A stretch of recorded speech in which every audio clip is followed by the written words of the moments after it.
Hello, everyone. How are we doing today? We are here with the tea teacher as myself.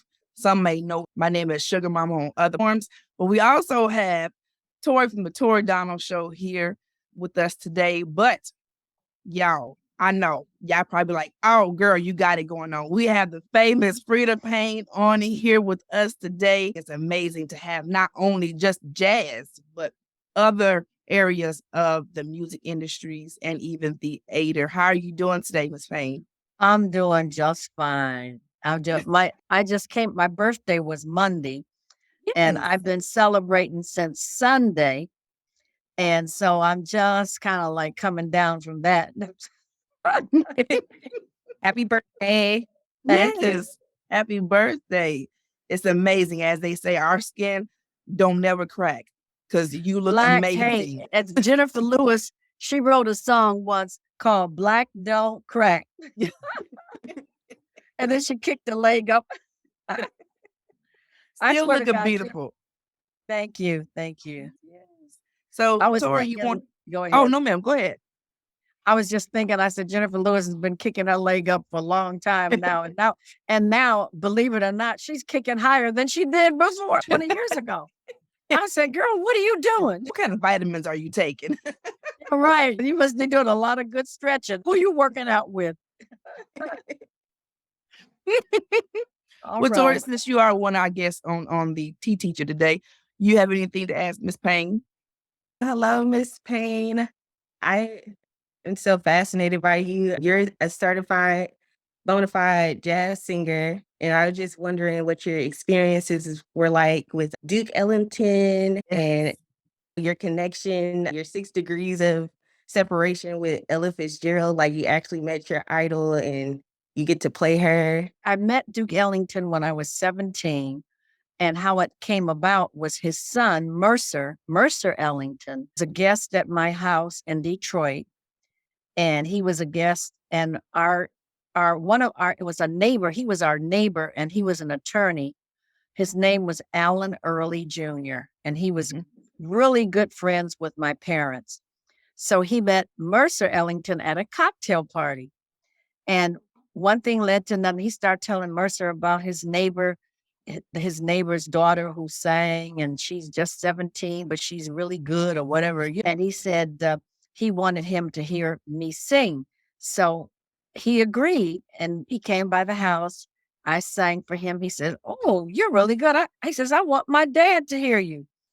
It just so happens that he was with his father, Duke Ellington, who was in town, and he and the band were performing at a theater in Detroit. And they arranged to take me to the hotel. He was staying at the Gotham Hotel, which was a Black hotel in Detroit. We're talking about, I'll give you the year. This had to be around 1950, 17. So it was like 1961, 1960, 1961, and maybe 1960 still. And they took me to the hotel, and he had a piano in his suite. So he played for me while I sang a couple of his songs, like I Got It Bad and That Ain't Good, and something else. And he turned around and said, "You remind me of Lena Horne." He says, "I want to hear you with the band. The only problem is that we're leaving in the morning to go to Pittsburgh to perform there for a week. And if somebody, your mother, somebody, your dad can drive you to Pittsburgh, I'd be happy to bring you up on stage to sing with the band." Oh So wow. that's what happened. It was me, my mother, and also my mentor. His name was Mac Ferguson. He was a pianist, and he was my mentor. He worked with me a lot. And we drove to Pittsburgh, and Duke called me up, and I sang a few songs with the big band. And then he's invited me later on. He sent a contract. He mailed a contract to our home, and he wanted me to sign. There was a contract that would have been 10 years to be his band singer. And his next engagement from Pittsburgh was to go to Las Vegas. And there he was performing at the Riviera Hotel in the lounge. Big band. That's back then in Vegas. That was common. You could go and see Stan Kenton. Stan Kenton would be at the Flamingo Hotel playing in the lounge. People like Sarah Vaughan would be singing in the lounge. Della Reese would be singing in the lounge. I think the only Black singers I think that performed in the big rooms were Pearl Bailey, Lena Horne, people like that. And then later on, when Dionne Warwick started getting all those hits, a string of hits, then you would see her in the big room. So that's how it was back then. And then what happened was I got to sing with him again in Vegas, like one time. And I didn't sign the contract because he didn't want to change anything in the contract. And being that our neighbor, Alan Early, was a lawyer, he read it and he said, there's certain things, this contract is too long. It shouldn't go beyond your 21st birthday. It has to be renegotiated. You have to have a guardian, blah, blah, blah. Long story short, that never occurred, but I got to meet him and I got to sing with the band. And then years later, we're talking 1982 into 83, I got booked to be one of the headliners in Duke Ellington's Sophisticated Ladies. He was gone by then and became a hit on Broadway, Duke Ellington's Sophisticated Ladies. And I got to do the Vegas run of that. That lasted for 8 months at the Desert Inn. And then I got to do one of the national touring companies. And I got to do it in Europe as well. And I wound up doing about 6 different companies of Duke Ellington's Sophisticated Ladies over a span of, let's say, 20 years. Wow. So I said to myself, some nights I'd walk on stage and I would look behind, there'd be a back scrim and they'd have a big picture of his head with a black top hat on. And I would look at that and I would think to myself, Duke, you finally got me.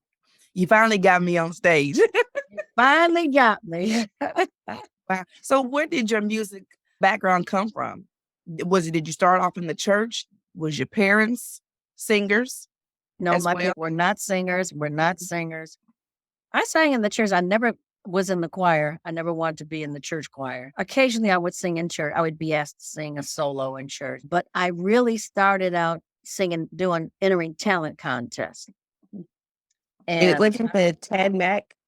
Yeah, there was Ted Mack. That was when I was 16, but I was winning talent contests in Detroit before I did Ted Mack. And that started when I was 13. And I won talent contest that was on TV in Detroit. And it was called the Ed McKenzie Dance Hour. And there it was like Dick Clark. It was Dick Clark all over it, the same format. The kids, the pop music, the white kids. And then if they had a star in town who was working at one of the top nightclubs, you'd have Della Reese, or you'd have Sammy Davis Jr., or people like that, or whoever, 4 freshmen come and do a number on the show. And when I won, they featured a talent contest because it wasn't just the music and the kids dancing, but they also had a talent contest that was part of the show. And I was on there once and I won. And then they called me back 6 months later to be on it again. I guess that was just to see if I would win again. And I won again. So that kind of got me thinking, must be all right. I must be. So weren't you influenced by your uncle too? He taught you how to play? My uncle. I had my uncle. See, my Uncle Johnny died when I was 9. And that was devastating because it was because of Uncle Johnny. He introduced me. I don't think he knew what he was doing, but maybe he did. He had a record collection. He had Duke Ellington records. He had B.B. King records. He had Lionel Hampton. And it was mostly the Duke. And then he had classical music. He had, which was unusual for a Black family at that time. And he wasn't into playing the piano that much, but he had classical records. He liked music. And also, he was an amateur tap dancer. My mother used to tell me that he would go to the club and, let's say, tap dance for free, but people would throw money on stage at him.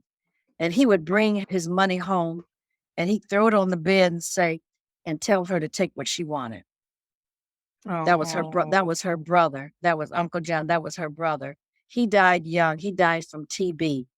Oh my Lord. Back then, TB was the disease that was killing a lot of people. My Yeah, my mother's father, who would have been my grandfather, he died from TB before my mother was even born. My grandmother was pregnant with my mama. And said this, she never got to see him, of course. And so my grandfather died from TB. My blood uncle died from TB. And this Wow. was my grandfather, he would have died in the 30s. And then my uncle, he died, I was 9. Oh, so it was like around 1950. So he died I think in the 40s, like late 40s, like either 1950. Yeah, because I was 9 when he died, and I was born. I'm giving my age away. Everybody knows anyway. I was born in 1942. Okay. So you do the math. How was it working with Bill Cosby? I love working with Bill Cosby. It was nice. I never realized how funny he really was. Yeah. Because you see, he was one of those comedians that didn't use a lot of vulgarity. That's what I respected about him.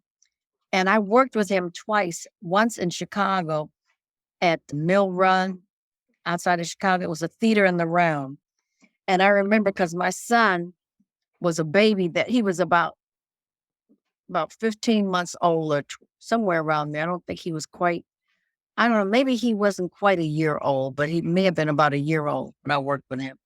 And I remember being in the dressing room, and then one night I said, let me go and stand in the wings and listen to Bill.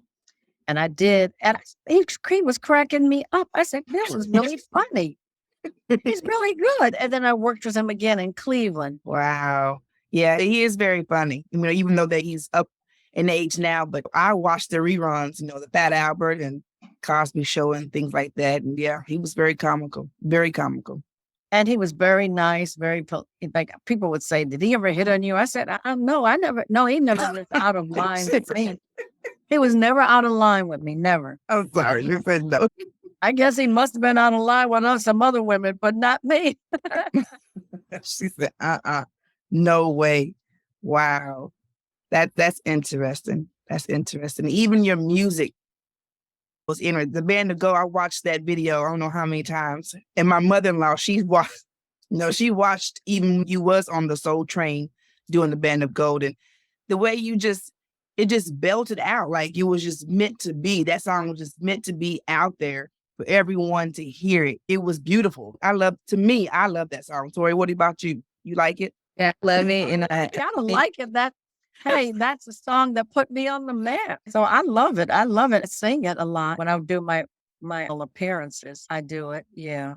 Like some artists, they auto-tune or they lip sing. But to me, back in those days, y'all used y'all's voice. Y'all had talent. It was there. It wasn't forced. And the way you sung that song, it just flowed out like a stream of water. It was beautiful. And every note, every ripple was like really listening, because the Soul Train was a rerun back in, I'm the early 80s baby, so it was a rerun back in my days. And when I saw you on there, I was like, oh my God, as a little kid just trying to move and do the same thing. It just came out wonderfully. I really enjoyed that. She also did a remix with Belinda Carlisle. Yes, she did. Oh yeah, she wanted her manager called me, what's his name, Ron Stone, and he said Belinda wanted to do Band of Gold, wanted to do a cover on it. And then he asked me would I get involved in singing with her. And then we did Solid Gold. Remember the TV show Solid Gold? I think Dionne Warwick was the first one. She was the first hostess of that TV show. And then after Dionne left, they got Marilyn McCoo. And Marilyn was the hostess when I was on with Belinda Carlisle. And then we also did a special, and it was called Legendary Ladies of Rock. And that was on Cinemax, which is a part of HBO.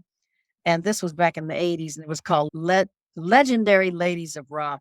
And it was Grace Slick. It was everybody. It was Martha Reeves, Mary Wells, Brenda Lee. Oh my God. It was a bunch of us. All I can say, a bunch of ladies.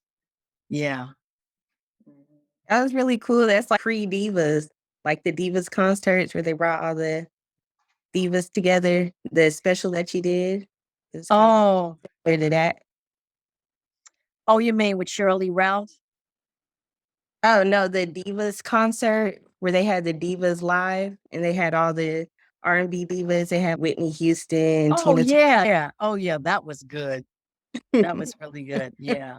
You yourself a rock and roll artist? Because you are featured in a rock and roll documentary and you're like, you do a lot of genres of music. So do you consider yourself rock too?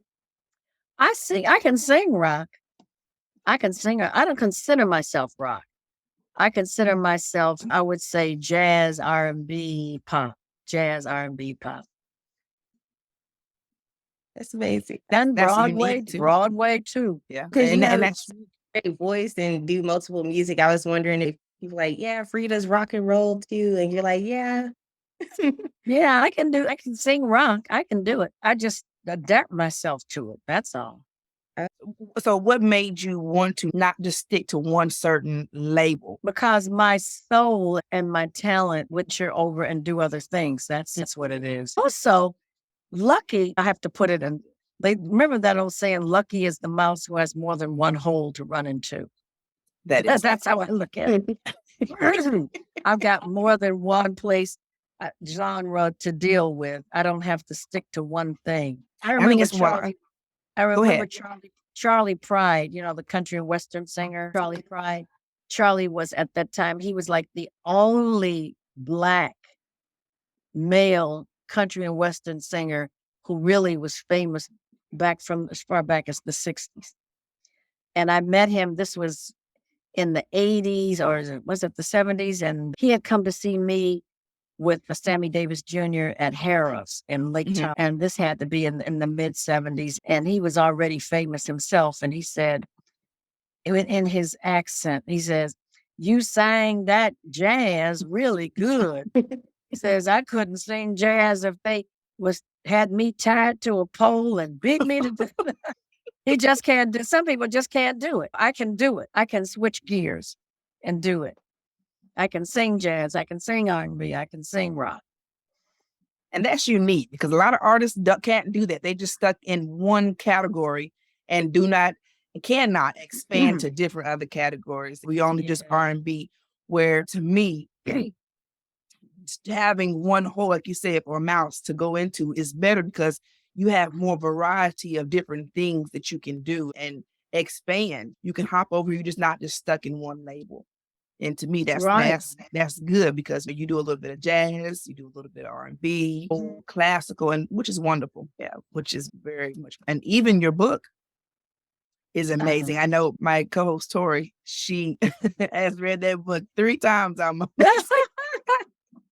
What, Tori, let me ask you a question. What, in your opinion, interested you the most? What stood out or shocked you the most? The possibility that she could have been our first lady. I wasn't thought of them, but I was like, I wonder what if Freda was the first lady, what programs would we be doing today in 2022? Honey, let me tell you something. Back then, it was my fantasy.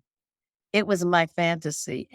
But I was like a prophet. I must have been a prophetess because we wound up having a first lady. It may not have been interracial, but we wound up having a first lady, Michelle Obama.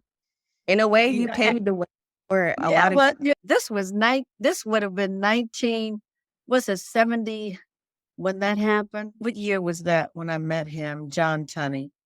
1971 or 72. Back then, that would have been a total fantasy.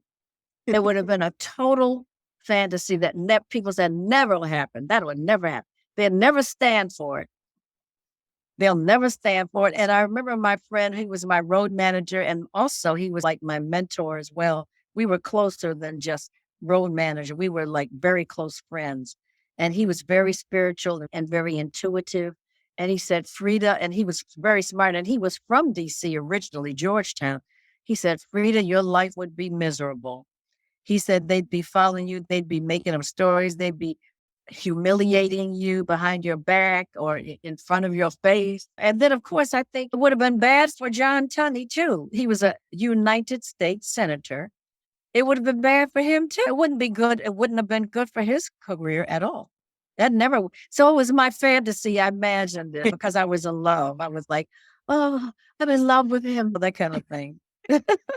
I I also liked how, in a way, not in a way, you did pave a way for current artists today, like Jennifer Hudson. You were the first to do a TV show, Today's Women, I think it was called. Today's Black Woman. Yes. Yeah. It was a talk show. It was and I had guests. I had different guests of note, like Maya Angelou, Vernon Jordan, Shirley Chisholm, Kareem Abdul-Jabbar, Natalie Cole, blah, blah. And then I explored different community issues. Like I did a show on rape. Somebody had written a book on rape. It's not a crime of passion. It's really a crime of violence. It's an aggressive thing. It's not about a person just wanting to have sex. It's like a violent thing. It's more about violence than it is like love and compassion. And whereas I used to think rape had something to do with just wanting to have sex, but it's more than that. It's Yes, ma'am. yeah, it's more of an aggressive, violent thing. Like they want to hurt you. They really want to Yes. hurt you. They don't really want to make you feel good. No, they don't. So there you go. We women have to be very careful about who we hang out with. Our surroundings, because we never know who's out there trying to hurt us.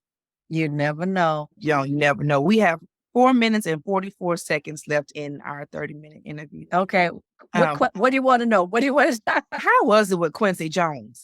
When I met Quincy, I had just recently come to New York. I was 18 and I met him in a restaurant. At the time, it was called Sapphires. It was owned by a Black man by the name of Danny Sims.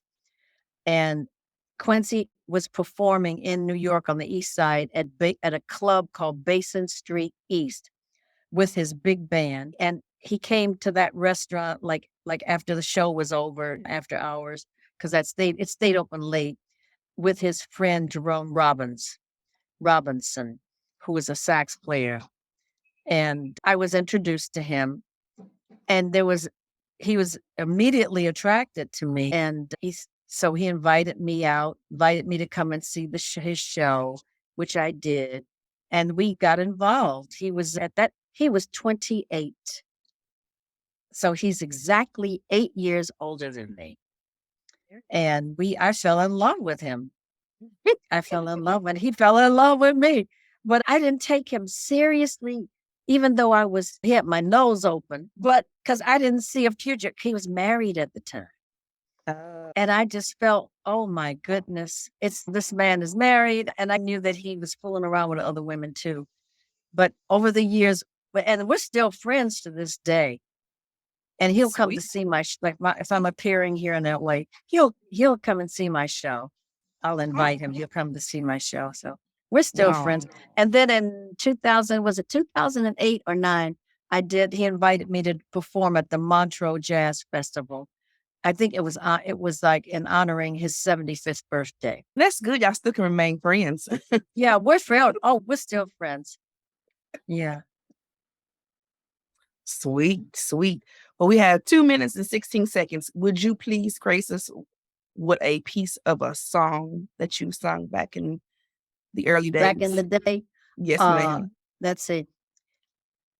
Ask me, how do I feel? Ask me how now that we're cozy and clinging. Sir, all I can say is if I were a bell, I'd be ringing. From the moment we kissed tonight, that's the way I've gotta behave. Boy, if I were a lamp, I'd light. Or if I were a banner, I'd wave. Ask me, how do I feel? Ask me now, when we're silently clinging. Sir, all I can say is if I were a gate, I'd be swinging.